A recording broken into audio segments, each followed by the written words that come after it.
Hello and welcome to another episode of the Reputronomy podcast, the one-stop shop podcast with small business online reputation management. I'm your host, Jeffrey, and in today's episode, we're kicking off with an essential topic for dispensary business owners, cultivating your online reputation. Dispensaries have experienced a significant surge in popularity in recent years. Now, a lot of the legalization goes to help it.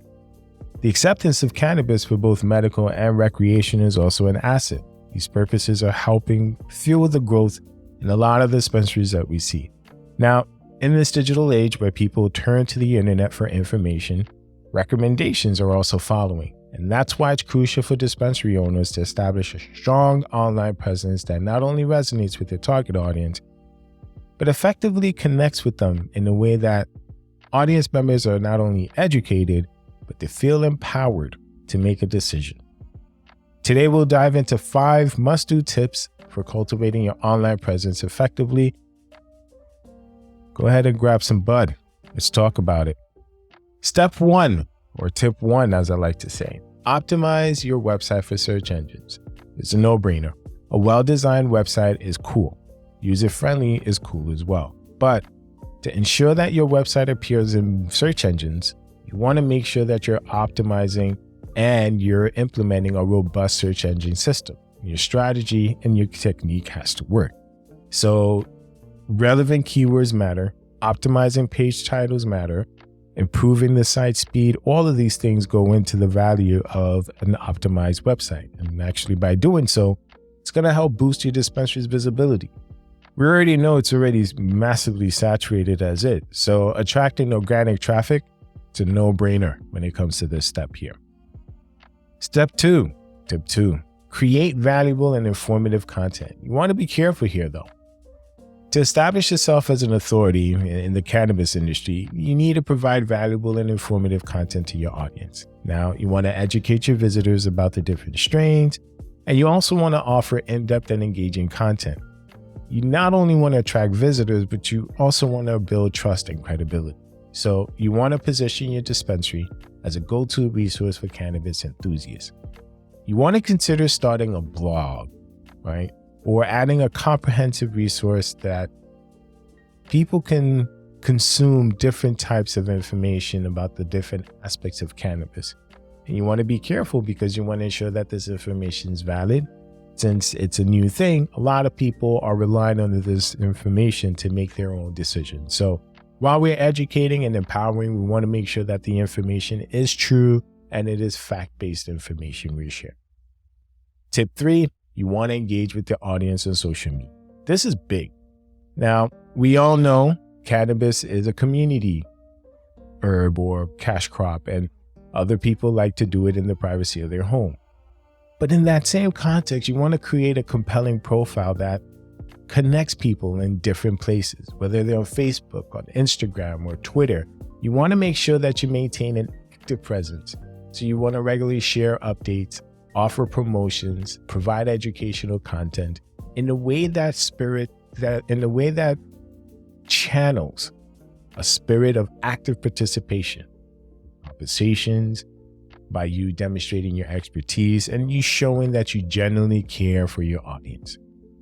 You can foster a loyalty club community by establishing a strong online reputation. And these platforms give you that edge to build. And I want you to leverage that to actually engage with your audience when it comes to the social media. The next tip I have for you is to collaborate with influencers. Industry experts exist for a reason. They are subject matter experts. They've done the 10,000 hours of service that's required to really position themselves as a knowledge base, right? And collaborating with them, it can significantly boost your dispensary's online visibility. You place them in certain places that influential figures are, and now you see people like bloggers now pushing and promoting your product, and people who are aligning with the brand values are actually engaging with your target audience. And now you're seeing the whole thing connect and everything's reconnecting back to you because you have to reach out to them first. And you get blog posts and different social media campaigns started. But once that's already taken and underway, you now start to see the connection really materialize into a long-term thing. You see more people coming back to your brand. You see more people buying your items. You see the customer lifetime value increases by collaborating with influencers and people already in the industry. So you want to do this quite often, leveraging the existing audience and their expertise, because it helps you expand your reach. You tap into a new customer audience, and it helps solidify your position as a trusted authority. Nothing does more wonders than an influencer backing a brand that people can trust, a growing brand that people can trust. Now, with all this, the next tip I have for you, you want to monitor and manage your online reviews. Now, with all this output, all this effort and everything you're doing to engage people, to educate, to inform, these are going to come back to your business, and you want to make sure what's coming back to your business has a safeguard in place. And so online reviews, they hold an immense power over consumers' purchasing decision. And by not having a safeguard in place to know how to respond to positive reviews and address the negative, you run a risk of actually missing out on some of this information if you don't have a system in place to track these and identify them or bring them up to you. So you regularly want to check popular review sites like Yelp, right?